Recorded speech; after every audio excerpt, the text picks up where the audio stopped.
वेणुगोपाल ने भरे सदन में अमित शाह को कहा तड़ीपार, आग बबूला हुए अमित शाह। जी हां दोस्तों, आज संसद में एक अलग ही घमासान देखने को मिला क्योंकि भाजपा सरकार, उसके गृह मंत्री अमित शाह एक ऐसा खतरनाक बिल लेकर के आए जिससे संसद के अंदर बवाल मच गया। तो पूरा मामला क्या है, कैसे अमित शाह को आज सदन में बेइज्जत किया गया, तड़ीपार उन्हें कहा गया, साथ ही बिल को फाड़ के उनके मुंह पर ही फेंक डाला, पूरा मामला बताऊंगी आपको दोस्तों, तो आप हमारे साथ अंत तक बने रहिएगा। नमस्कार, आदाब, आप देख रहे हैं खबर अड्डा और मैं हूं आपके साथ सुम्बुली रम। दोस्तों, भाजपा संपूर्ण तानाशाही लाने वाला बिल लेकर के आ रही है। वो एक ऐसा कानून लेकर के आना चाह रही थी जिस कानून के सहारे विपक्ष को सिर्फ अब ईडी सीबीआई के झांसे में ही नहीं फंसाया जाएगा, बल्कि अब विपक्ष को पूरी तरीके से खत्म ही कर दिया जाएगा। जी हाँ, बिल्कुल ऐसा ही मकसद प्रतीत होता है इस बिल को लेकर, और विपक्ष के नेताओं को ही नहीं, उनके मंत्रियों को, उनके मुख्यमंत्रियों को जेल में डालने का रास्ता बड़ा आसान हो जाएगा और साफ हो जाएगा। ये एक ऐसा बिल है, और जब आज संसद में इसकी चर्चा शुरू हुई तो जाहिर सी बात है हंगामा मचना तो तय था, और ऐसा ही हुआ। इसी दौरान विपक्षी नेता जबरदस्त तरीके से भड़के अमित शाह को उनके पुराने दिन याद दिला दिए, जिसे सुनकर अमित शाह आग बबूला हो गए। केसी वेणुगोपाल ने क्या कहा आपको आगे सुनवाऊंगी, मगर उससे पहले बिल में क्या कुछ है वो जान लेते हैं, और आज किस तरह बिल को फाड़कर अमित शाह के चेहरे पर फेंका गया है वो भी आप देख लीजिए। दोस्तों, इस तस्वीर को देखिए, अमित शाह के ऊपर से आपको फटे हुए कागज गिरते हुए नजर आएंगे, लेकिन ये कोई फटे हुए कागज नहीं है, ये वो बिल है जो विपक्ष ने अमित शाह के मुंह पर फाड़कर फेंक दिया। दरअसल इस बिल का नाम है 130वां संविधान संशोधन बिल। ये जो बिल भाजपा लेकर के आ रही थी, इस बिल में ऐसा था कि अगर कोई मंत्री, मुख्यमंत्री या फिर प्रधानमंत्री खुद भी अगर किसी आरोप में 30 दिन तक जेल में रहते हैं तो 31वें दिन उस मंत्री, मुख्यमंत्री या फिर प्रधानमंत्री का भी पद, उनकी कुर्सी स्वतः ही चली जाएगी, कुछ करना नहीं होगा। 31वां दिन आया, कुर्सी गई, ये पूरा गेम है, यानी उन्हें पद से हटाना आसान हो जाएगा। दोस्तों, इससे पहले जो ईडी सीबीआई काम कर रही थी उससे यही नहीं हो पा रहा था, बस धमका के छोड़ दिया जा रहा था, कस्टडी में लिया जा रहा था, सवाल पूछे जा रहे थे, रेड मारी जा रही थी, मगर ये नहीं हो पा रहा था कि जेल में ठूस दिया जाए पूरी तरीके से। हालांकि जेल में भी डाला गया, हम सभी ने देखा विपक्ष के कितने नेता जेल में जा चुके हैं जबकि उनका आरोप सिद्ध भी नहीं हुआ। और यहाँ पर जो मकसद रहा होगा कि जेल में जाएंगे तो इस्तीफा दे देंगे, तो ये मकसद भी पूरा नहीं हो पाया। आपको याद ही होगा, अरविंद केजरीवाल जेल गए, उन्होंने इस्तीफा नहीं दिया, मनीष सिसोदिया ने इस्तीफा नहीं दिया।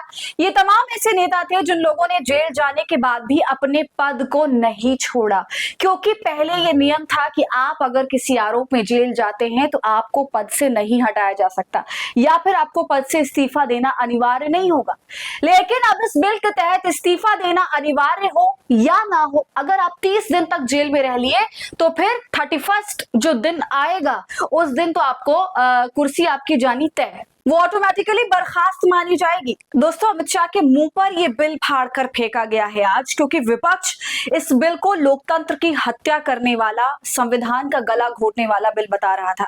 अमित शाह इस बिल को लेकर क्या कहते हैं वो भी आपको सुनना चाहिए। गृह मंत्री अमित शाह ने कहा कि यह बिल अच्छे शासन और संवैधानिक मूल्यों को बनाए रखने के लिए जरूरी है।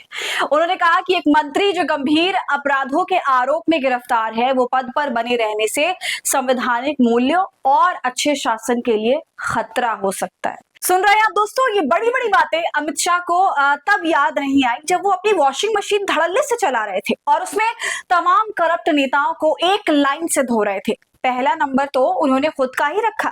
इसके अंदर चाहे मुख्यमंत्री योगी आदित्यनाथ हो, हेमंत बिस्वा शर्मा हो, या ना जाने कितने सारे नेता जिन पर गंभीर से गंभीर आरोप लगे हुए हैं, धाराएं लगी हुई हैं, वो सब कुछ अब खत्म हो गई है, उन सबको क्लीन चिट मिला हुआ है।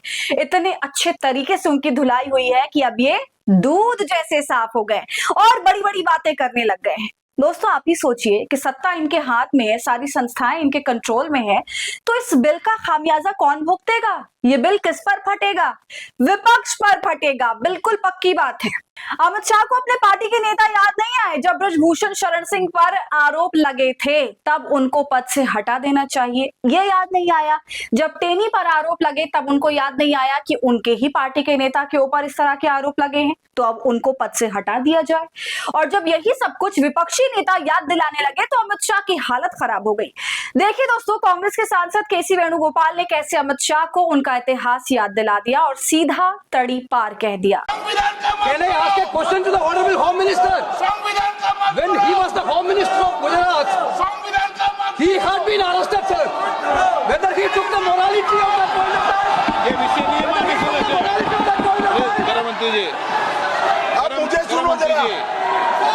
मुझे देखा आपने दोस्तों, समझने वाली बात यह है कि भारतीय जनता पार्टी को अब सब कुछ याद आ रहा है, क्योंकि बिहार में चुनाव है, उपराष्ट्रपति का चुनाव भी होने वाला है। जब वोट चोरी की पोल खोल दी है राहुल गांधी ने, तो दोस्तों अमित शाह इसको बड़ा मूल्य वाला, बड़ा मोरालिटी वाला कानून बता रहे हैं। लेकिन असल में ये कानून है क्या, इसके पीछे क्या है, वो आपको ऐसे समझना होगा कि भाजपा राज में अभी तक जितने भी नेताओं को ईडी सीबीआई ने पकड़ा, या फिर जितने भी नेताओं पर ईडी सीबीआई ने शिकंजा कसा, उनमें से 97% केसेस विपक्ष के ऊपर लगे। यानी विपक्ष को सबसे ज्यादा ईडी सीबीआई के जरिए फंसाया गया।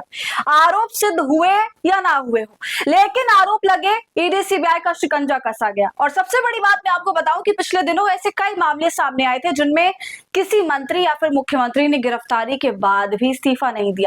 लेकिन अब ये रास्ता साफ ये बिल कर देगा। अब आप दोस्तों बहुत अच्छे तरीके से समझ गए होंगे कि इस बिल का मकसद आखिर है क्या। इसका मकसद है विपक्ष का सफाया करना। अपनी बातों को मनवाने के लिए भारतीय जनता पार्टी, ये सरकार इसी तरह खेल रच रही है, और आप ये साफ तौर से देख सकते हैं। अपने हर गलत काम को ये संवैधानिक बना रहे हैं। इसलिए विपक्ष बार बार ये कह रहा है कि ये कानून गलत है, लोकतंत्र की हत्या है, उसका गला घोटा जा रहा है।